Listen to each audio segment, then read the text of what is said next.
জেলার বারুইপুর পূর্ব বিধানসভা কেন্দ্রের বেলেগাছি পঞ্চায়েতের ১১২ নম্বর বুথে উন্নয়নের ছোঁয়া স্পষ্ট।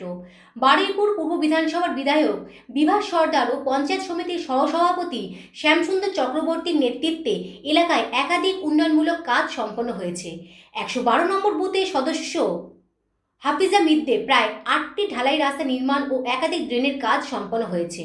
পাশাপাশি প্রায় ৩০০টি গরিব পরিবারের হাতে ঘর তুলে দেওয়া হয়েছে।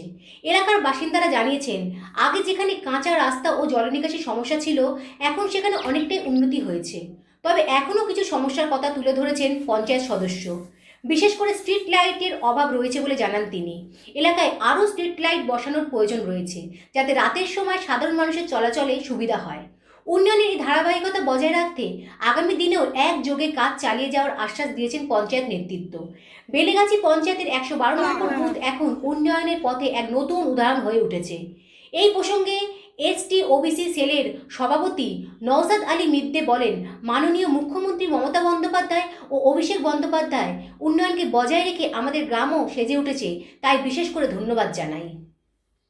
উন্নয়ন সকলের সাথে সমন্বয় রেখে গোটা অঞ্চলকে নতুন রূপে রূপ দেওয়ার চেষ্টা করছেন বর্তমান প্রধান এবং পঞ্চায়েত সদস্যরা।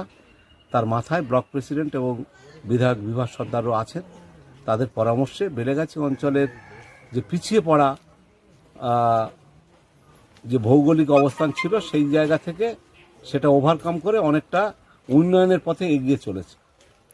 আমাদের এলাকায় যেমন হচ্ছে পাড়ায় সমাধানের যে কর্মসূচি মামাটির মানুষের সরকারের নেত্রী মমতা ব্যানার্জি ঘোষণা করেছিলেন, সেই কর্মসূচির অঙ্গ হিসেবে এখানে ১০ লক্ষ টাকার প্রতিটা বুথ স্তরে যে টাকা দেওয়া হয়েছিল, তার অংশ হিসেবে এই যে আমাদের বাড়ির সামনে আমার নিজেরই পাড়া, এই পুকুরের পাড়ের রাস্তাটা অনেক দিন ধরে নষ্ট অবস্থায় ছিল, সেইটা পাড়ায় সমাধানের কর্মসূচির মাধ্যমে এই কাজটা সমাধান করবার চেষ্টা হচ্ছে, রাস্তাটাকে পরিপূর্ণ করার।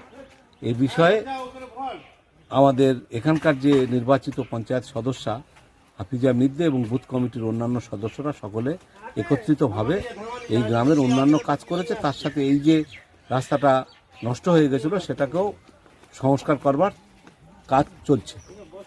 দেখুন, এখানে বিরোধী পক্ষ বলে কেউ নেই, তবে ঘটনা হচ্ছে এই অঞ্চলে সুষ্ঠু এবং শান্তিপূর্ণ নির্বাচন